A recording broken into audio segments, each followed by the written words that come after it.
Hello friends, welcome to StudyIQ. So let us continue with the microeconomics.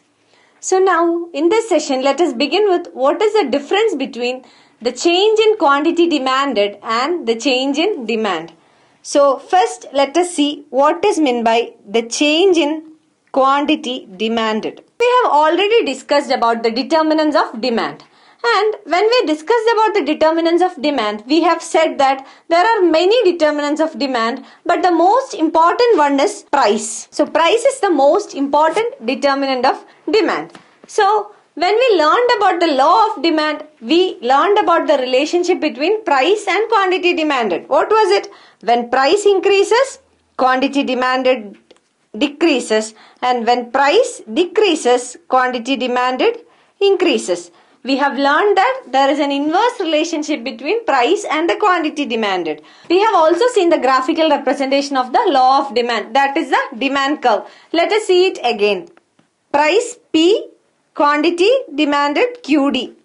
So let us take it as 10. At 10, the quantity demanded is 40. When price increased to 20, the quantity demanded comes down to 30. And again when the price goes up to 30, let us assume that the quantity demanded has come down to 15. So, in the first case, when the price is 10, the quantity demanded is 40. Again, this point and this point. When we join these 3 points, we get a downward sloping curve that we call as demand curve. So, here we see that with an increase or decrease in the price, there are movements along the demand curve. That is, when price increases, there is an upward movement of the demand curve, and when price decreases, there is a downward movement of the demand curve. So, when there is a change in price and in effect to that the demand changes, it is referred as change in quantity demanded. So, a change in quantity demanded occurs when there is a change in the price. So, quantity demanded and price are connected. So, we say that there is a change in quantity demanded only when there is a change in the price. And this would result in a movement along the demand curve. That is, change in quantity demanded will result in movement. You should remember this word, movement. Movement along the demand curve. Now let us see what is meant by change in demand. There are many determinants of demand, and we said that price is the most important. So there are also other determinants or other factors other than price. So price is not the only determinant of demand. There are some other factors also. So let us take all the other factors except price together. So we call it as other factors. What are the other factors? Income of the consumer, price of related goods like substitutes or complementary goods, seasonal factors, weather conditions, taste and preferences of the consumer, etc. So these all are the other factors. Let us take them all together. Let us take a demand curve. This is price P and quantity. So let us take the prices 20. So at rupees 20, the quantity demanded is 30 units. This is the quantity demanded. And let us draw a demand curve. That is DD. So here we said that other factors. So price would be constant. And what changes is other factors. So price is constant, price is 20. There is no change to price. Let us take some other factors. Example, income of the consumer. Suppose the income of the consumer has increased. So, when income increases, what would happen? The demand or quantity demanded would increase. So, when quantity demanded increases without a change in price. Suppose the quantity demanded now is 40 rupees with an increase in the income. So, without a change in price, what would happen? The price is constant. So, the demand curve has to change. So, the demand curve would shift. It is not a movement, but it is a shift. Demand curve will shift to the right. And suppose the income has come down. And so, the demand has also come down, say to 20 units. But the price here is constant.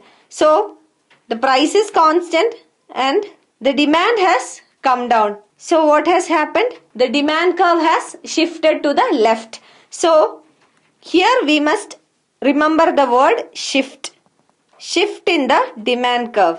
A shift in the demand curve happens when there is a change in the demand due to factors other than price. So here the reason is other factors, and this we call as change in demand. Change in demand. Change in quantity demanded and change in demand. Now let us see what are the differences that we have already discussed. So a change in quantity demanded happens due to a change in price. But a change in demand happens due to a change in other factors. It can be either income, taste and preferences, price of related goods, weather factors, anything. So a change in quantity demanded happens when there is a change in the price, and change in the demand happens when there is a change in other factors other than the price. A change in the quantity demanded would result in the movement of the demand curve. Movement of demand curve. And a change in demand would result in shift in the demand curve. When there is an increase in quantity demanded, the demand curve would move upward. And when there is a decrease in quantity demanded, the demand curve would move downwards. When there is an increase in demand due to other factors, the demand curve will shift to the right when there is an increase. And when there is a decrease, demand curve will shift to the left. Hope it is clear for you. Next concept is price elasticity of demand. It is the degree of responsiveness of quantity demanded to a change in price of a product. That is price elasticity E equal to percentage of change in quantity demanded divided by percentage of change in price. That is the degree of responsiveness of change in quantity demanded due to a change in price of a commodity. Elasticity is of three types. One is unit elastic, inelastic and elastic. Let us see what are they. So we have learned that elasticity equal to percentage change in quantity demanded divided by percentage change in price. So let us take an example. Suppose the price has increased by 10%. Let us take three cases. In the first case, percentage change in quantity demanded is 20 and percentage change of price is 10. So 2 by 1, that is 2. In the second case, percentage change in quantity demanded is 10 and the percentage change in price is also 10. That is 1 by 1 equal to 1. In the third case, percentage change in quantity demanded is 5 and percentage change in price is 10. That is 1 by 2 equal to 0.5. So we got 3. So here we have 3 calculations. Let us analyze one by one. In the first case, the percentage change in demand is more than the percentage change in price. So we call it as elastic demand. So we call it as elastic demand if the value is more than 1.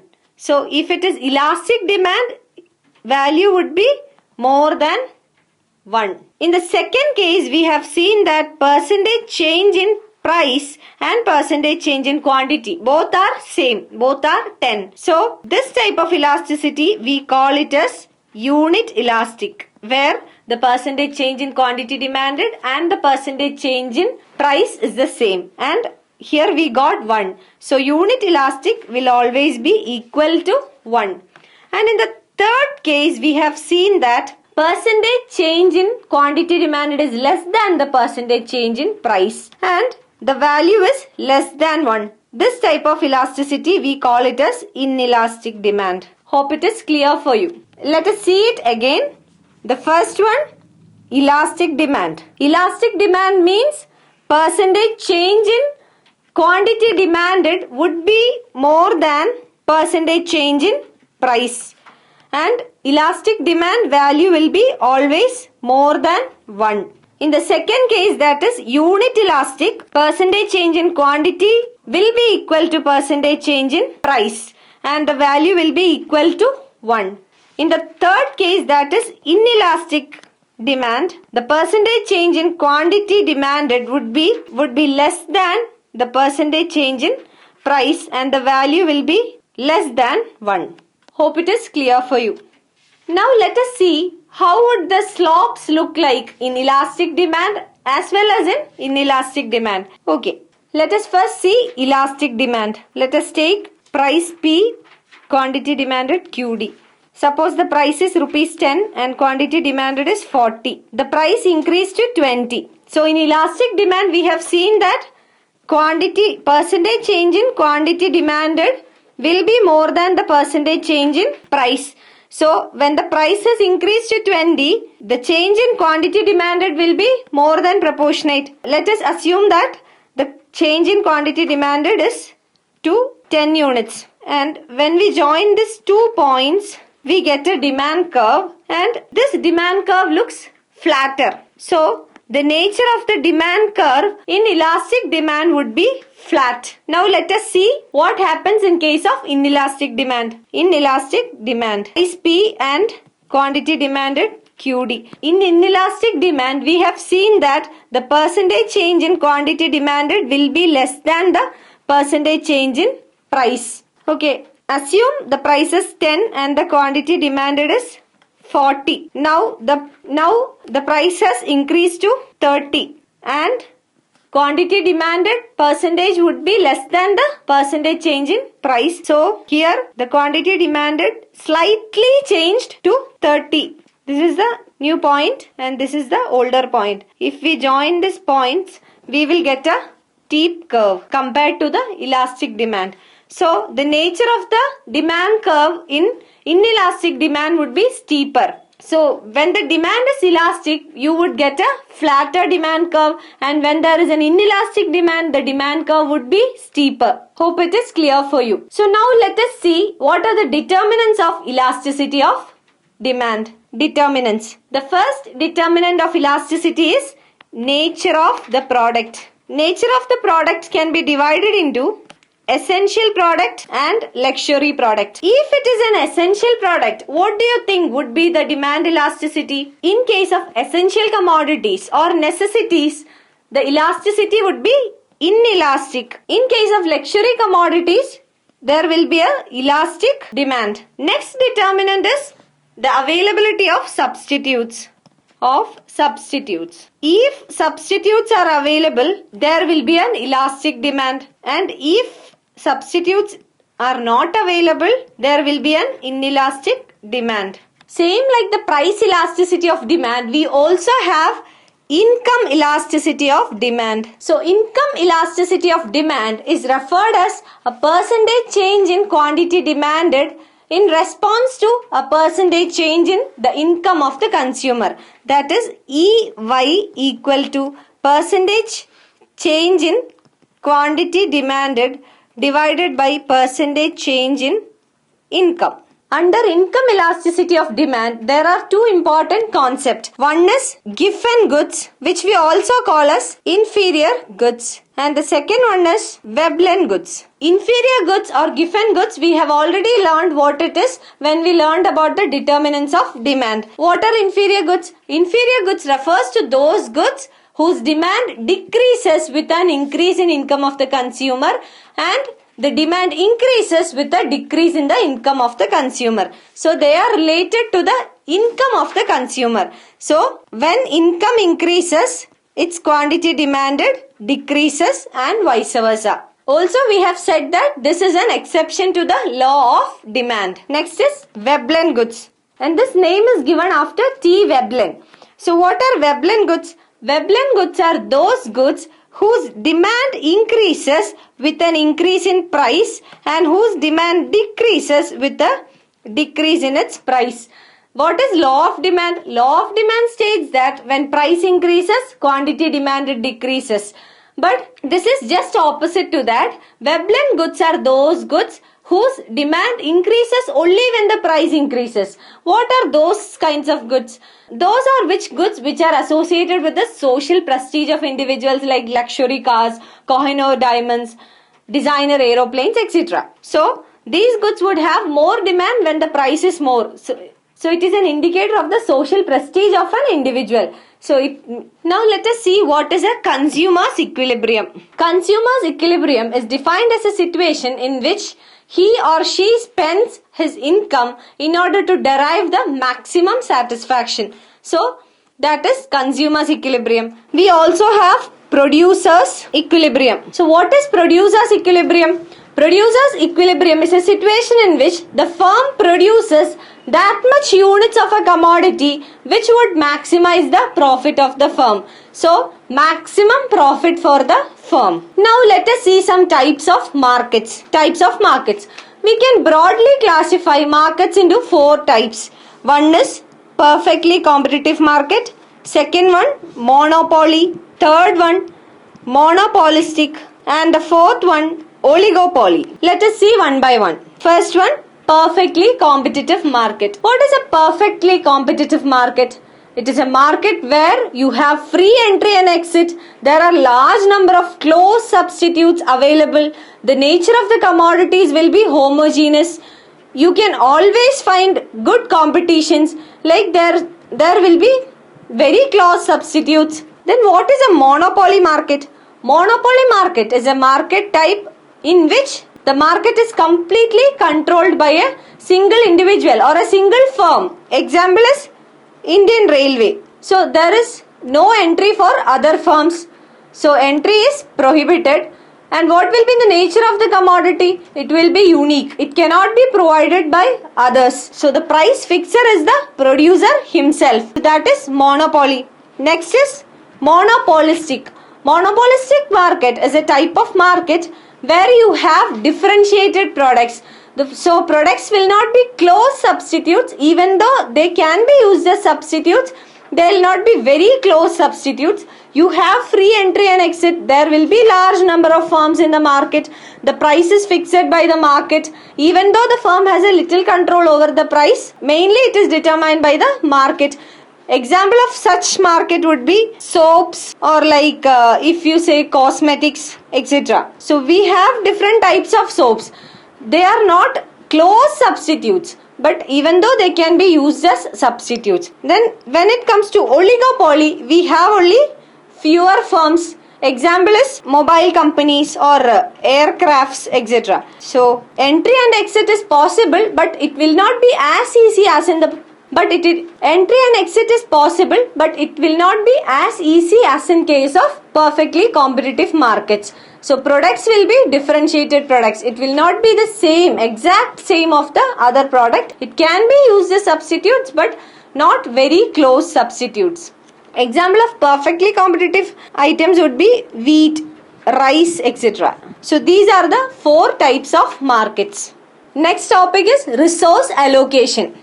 Resource allocation. So before we say about resource allocation, we should know some basic things.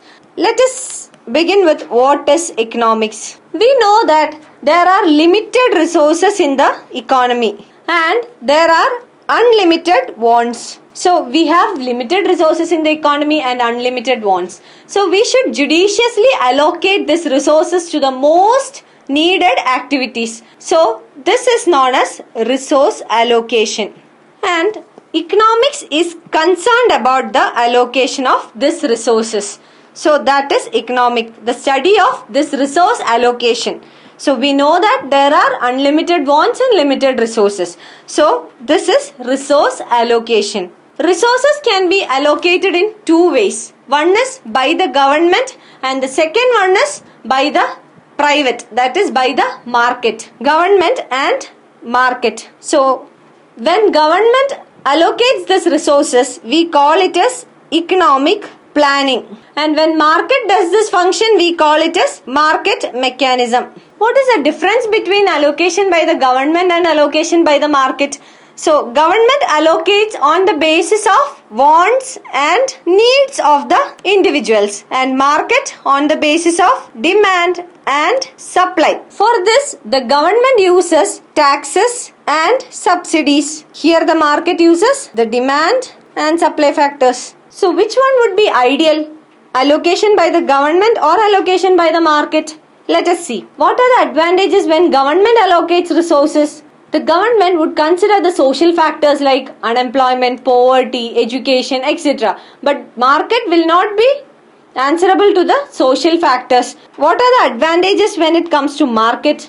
Market is more efficient, and when it allocates resources on the basis of demand and supply, the efficiency and productivity would be high. So we have adopted a mixed form of allocation.